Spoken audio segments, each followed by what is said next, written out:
সিংহের ৭১ নং ফোর্ডনগর সরকারি প্রাথমিক বিদ্যালয়ে উৎসবমুখর পরিবেশে বার্ষিক ক্রীড়া প্রতিযোগিতা, পুরস্কার বিতরণী ও সাংস্কৃতিক অনুষ্ঠান অনুষ্ঠিত হয়েছে। মঙ্গলবার ২৫ ফেব্রুয়ারি সকালে জাতীয় পতাকা উত্তোলনের মধ্য দিয়ে অনুষ্ঠানের শুভ সূচনা করা হয়।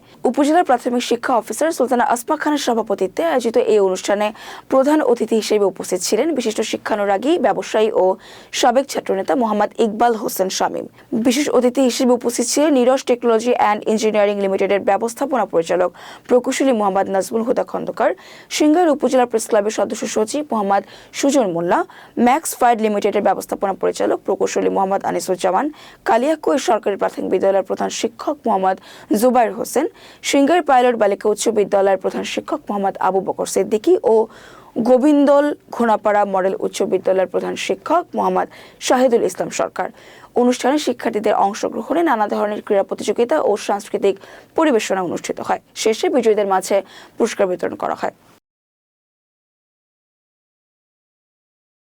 আমি রাজনীতি করব সবাইকে দেওয়ার জন্য, সাধারণ মানুষের জন্য, খেটে খাওয়া মানুষের জন্য। আমি তোমাদের সাথে থাকবো ইনশাআল্লাহ।